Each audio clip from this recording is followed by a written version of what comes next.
प्रिय दोस्तों, नमस्कार। ईश्वर को केवल पूजना ही नहीं है, भगवान को केवल भगवान की पूजा ही नहीं करनी है, भगवान के साथ एक हो जाना है। इसी पर हम वीडियो में बात करेंगे। उससे पहले अगर आप चैनल पर नए हैं तो सब्सक्राइब भी करें। वीडियो को पूरा सुनेंगे तो आप इसका अधिक लाभ ले पाएंगे। पसंद आए वीडियो तो शेयर ज़रूर करें, शेयर करना ना भूलें। और अब आप चैनल के मेंबर भी बन सकते हैं, यानी ज्वाइन भी कर सकते हैं। चैनल को ज्वाइन करेंगे तो आप आध्यात्म को और गहरे ढंग से समझ सकेंगे। हमने गीता सीरीज़ की भी शुरुआत की है। हम चलते हैं अपने वीडियो की तरफ। प्रिय दोस्तों, योगी हैं, जो सत्य को जानने की चाह रखते हैं, वे ये नहीं चाहते कि ईश्वर की हम आराधना करते रहें, भगवान की हम पूजा करते रहें।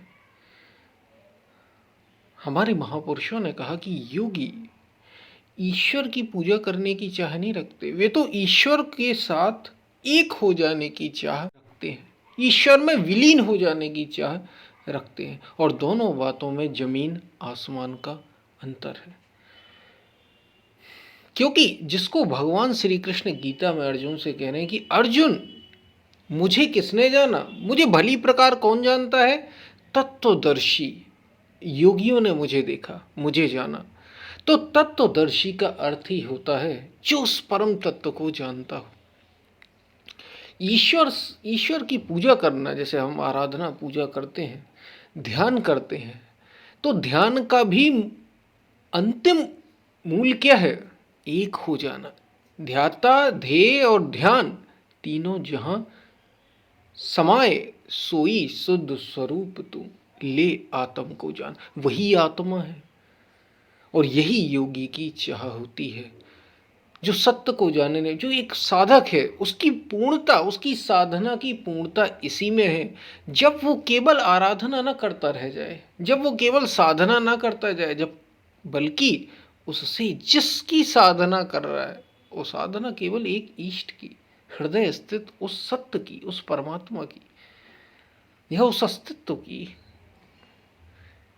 आत्मा की, और उससे एक हो जाए। यानी कुल मिलाकर बात यह है कि जैसे कुछ संतों ने कहा, उनसे पूछा गया कि आपकी अवस्था क्या, तो उन्होंने कहा ईश्वर लीन अवस्था। अवस्था क्या? ईश्वर लीन अवस्था। ईश्वर के साथ एक हो गए, अलग नहीं रह गया। प्रेम गली अति सांकरी, जामे दूना समाए। जब मैं था तब हरि नहीं, अब हरि है मैं ना आई। ये अहम ही मिट गया, इस अहंकार को ही तो मिटाना है। और यही योगी की चाह। जब तक आप अलग हैं और आपका आराध्य अलग है, यानी ईश्वर अलग है और आप अलग हैं, ये दो अलग जब तक बने हुए, यही तो द्वैत है।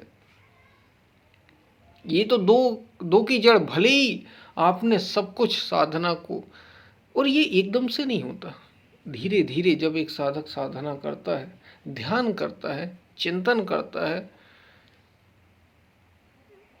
तो धीरे धीरे उसका जो विचार है, उसका जो मन है, उन विचारों से धीरे धीरे सिमटता चला जाता है। योगस चित्त वृत्ति निरोधा, उसकी जो चित्त की वृत्तियां, यानी जो मन के संस्कार है, धीरे धीरे लीन होते चले जाते हैं, धीरे धीरे विलीन होते चले जाते हैं। और अंत में क्या होता है? एक हो जाता है वो। ध्याता, ध्येय और ध्यान, या यूं कहें दृष्टा, दृश्य और दर्शन, या साधारण सी भाषा में कहें, एक भक्त और भगवान की भाषा में कहें, तो भगवान और भक्त अलग नहीं रह गए, भक्त भगवान से एक हो गया। हम जिसकी साधना कर रहे थे, जो हमारे हृदय ही स्थित, भले ही उसके नाम में, रूप में कर रहे थे, अपने गुरु का ध्यान कर रहे थे, कुछ भी हो सकता है इनमें से। कुल मिलाकर अपने मन को लीन कर देना है उस सत्य में। इसलिए योगी, कहा ना, हमारे संतों ने कहा कि योगी ईश्वर की केवल उपासना करने की चाहत नहीं रखते कि वो पूजा करते रहें, स्थूल रूप से ही नहीं, यानी जो भौतिक रूप से हम पूजा आराधना करते हैं, यहाँ तो चाहे रखते ही नहीं, भीतर भी जो हम मन में पूजा करते हैं, ये भी दो दो है, अभी अभी भी दो बना हुआ है। यानी आप हैं और कोई और है जिसकी साधना की जा रही है, जिसकी पूजा की जा रही है, वो आपका आराध्य।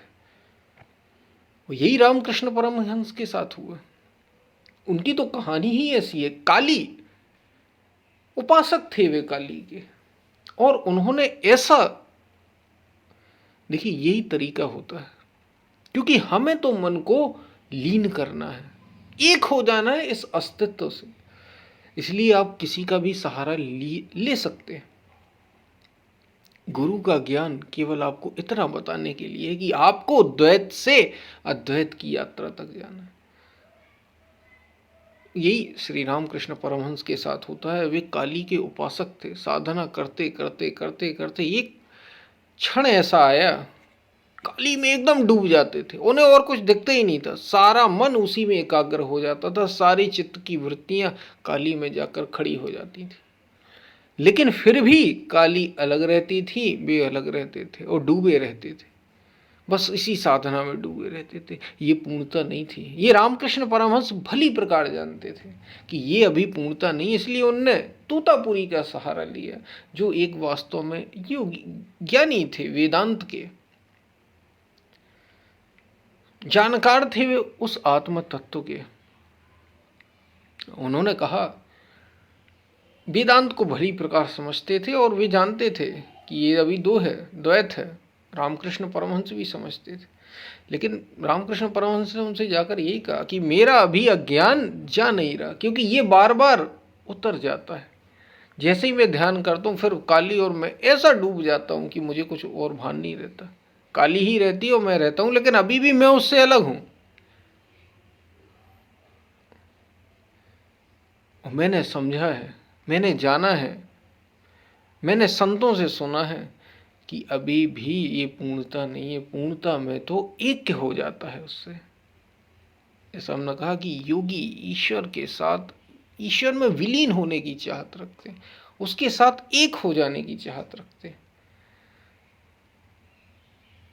और यही रामकृष्ण परमहंस कहते हैं, मैं करूं क्या? तो तोतापुरी कहते हैं, ठीक, अब जब काली आए मैं कुछ नहीं कर सकता, ये काली का रूप मेरे सामने ऐसा खड़ा हो जाता कि मैं इसमें डूब जाता हूं। तोतापुरी ने कहा कि तुम एक तलवार लो, और जब ऐसा हो, एकदम तुम भाव विभोर हो, उसी क्षण तलवार से काली को काट देना।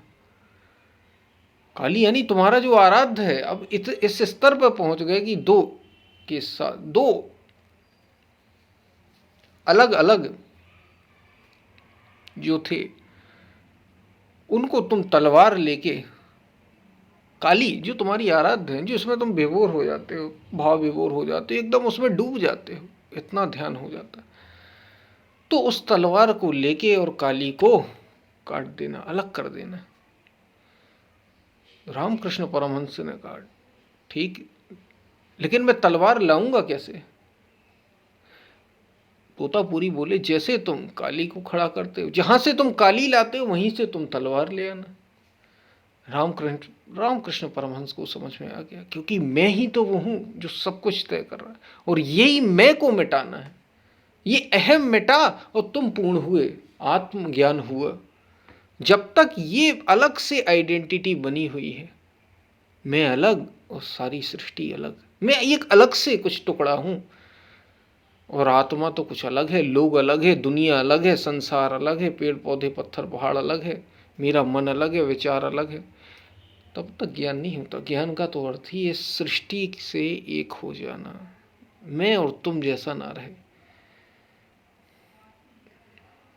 जब मैं था तब हरि नहीं, अब हरि है मैं नहीं, मैं ही मर गया। सीमितता गई और असीमितता आई, अंत होने वाला गया तो अनंत आ गया।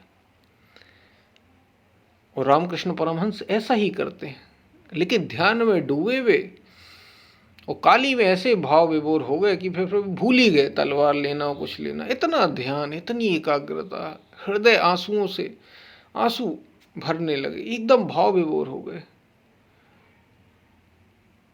इतना पूज्य हो गई थी काली उनके लिए, उन्हें और कुछ होश ही नहीं रहता था। जैसे एक शराबी शराब पीता है और मदहोश हो जाता है, फिर उसे कुछ होश नहीं, ऐसा ऐसा भाव था रामकृष्ण परमहंस का। बड़े ऊंचे महात्मा थे, लेकिन अभी भी अपूर्णता थी। फिर दोबारा रामकृष्ण परमहंस बोले कि मैं नहीं कर सकता ये। तोतापुरी बोले ठीक है, और कांच का एक टुकड़ा लेते हैं, वो कहानी आपने सुनी ही होगी। कांच का टुकड़ा लेते हैं और जैसे ही ध्यान करना, भी कहते हैं ठीक है अब तुम ध्यान करो, काली का आह्वान करो, डूबो उसमें, और जैसे ही मैं तुम्हें संकेत करूंगा तो तुम तलवार ले बनाना, जहां से तुमने काली बनाई तुम तलवार लेना और काली को काट देना। और रामकृष्ण परमहंस ध्यानस्थ होते हैं, ध्यान में जाते हैं, गहरे में फिर डूबते हैं, और जैसे ही काली दिखाई देती है एकदम डूबने लग जाते हैं। तोतापुरी उसी समय कांच के टुकड़े से उनके माथे पर एक घाव, कहते हैं ऐसा कि माथे पर एक घाव करते हैं, और जैसे ही वो घाव का प्रहार होता है रक्त गिरने लगता है। रामकृष्ण परमहंस को होश आता है, तुरंत वो उस अवस्था से बाहर आते हैं और बस तलवार लेते वहीं से जहां से काली बनी थी पैदा किया उन्होंने तलवार को, और काली को काट दिए। और काली को जैसे ही काटा समाधि हो गई, दो से एक हो गए, सारी वृत्तियां समटकर एक में आ गईं उस ईश्वर भाव में उनके। लेकिन वो जो ईश्वर था वही एक रोड़ा बन गया, एक नहीं हो पा रहे थे उससे। और बस वो और मैं गया, फिर उस अस्तित्व से एक हो गए, पूर्णता उपलब्ध हो गए। तो द्वैत नहीं, अद्वैत है, परमता अद्वैत है। इसलिए कहा कि योगी ईश्वर की उपासना। सुनने में ऐसा लगता है कि क्या पूजा करना गलत है, क्या उपासना करना गलत है, क्या साधना करना गलत है? नहीं भाई, साधना ही शुरुआत है। शुरुआत तो इसी साधना से ही होगी, संयम से ही होगी, मन को धीरे धीरे एकाग्र करने से ही होगी। लेकिन इसकी परमता कहाँ होगी? जब उस अस्तित्व से एक हुआ जाए, जब उस आत्मा से एक हो जाए, एक हो जाए, तब इसकी पूर्णता है, परमता है। यही वास्तव में ज्ञान है। और उससे पहले तो भले ही आप कितने ऊंचे साधना की अवस्था में क्यों ना पहुंच गए हो, अज्ञान है जब तक ऐसा अनुभव ना हो जाए। ये अनुभव की बात है, ये केवल कहने रहीमन बात अगम की, कहन सुनन की नाई, जिन देखा सो कहा नहीं, कहा सो देखा नाई। ये केवल कहने सुनने की बात नहीं, ये अनुभव की बात है। इसको एक्सपीरियंस किया जाता है ध्यान से, साधना से, संयम से, इंद्रियों के संयम से, चित्त को शुद्ध निर्मल करने से। और चित्त निर्मल कैसे होगा? आपकी साधना से, एकाग्रता से, मन को बाहरी विषयों से हटाकर स्वयं में निरोध करने से। धीरे धीरे जहां भी आपको लगता है कि ऊर्जा बिखर रही, वहां से मन को जिस भी नाम रूप लीला धाम किसी में भी लगाकर मन को निर्मल करना है, भीतर की ओर लौटना है। धीरे धीरे करते करते मन शांत होने लग जाएगा, और फिर ध्याता, ध्येय और ध्यान तीनों जहां एक हो गए, दृष्टा दृश्य यानी जो ध्यान कर रहा है और जिसका ध्यान किया जा रहा है, ये अलग अलग ना रह जाए, उसके साथ एक हो जाए। इसलिए कहा अवस्था ईश्वर लीन। तो पूर्णता उपलब्ध हुई, एकत्व हो गया। यही तत्व ज्ञान है, यही परम ज्ञान है। यहां तक यह है पूर्णता, यहां तक पहुंचना। अद्वैत भाव, पूर्ण अद्वैत। इसलिए योगी या जानने वाले या जिनने खोजा अभी तक, उन्होंने यही कहा, ये अहमता जानी चाहिए, ये अहंकार मिटना चाहिए, ये पर्सनल जो आइडेंटिटी अलग से व्यक्तित्व बना हुआ है, इसको विलीन होना चाहिए। बात आपको समझ में आई होगी। हम फिर मिलते हैं। इसलिए कहा योगी ईश्वर की उपासना करने की केवल चाहत नहीं रखते, उससे एक हो जाने की चाहत रखते हैं। यही ज्ञान है। हम फिर मिलते हैं, तब तक के लिए धन्यवाद।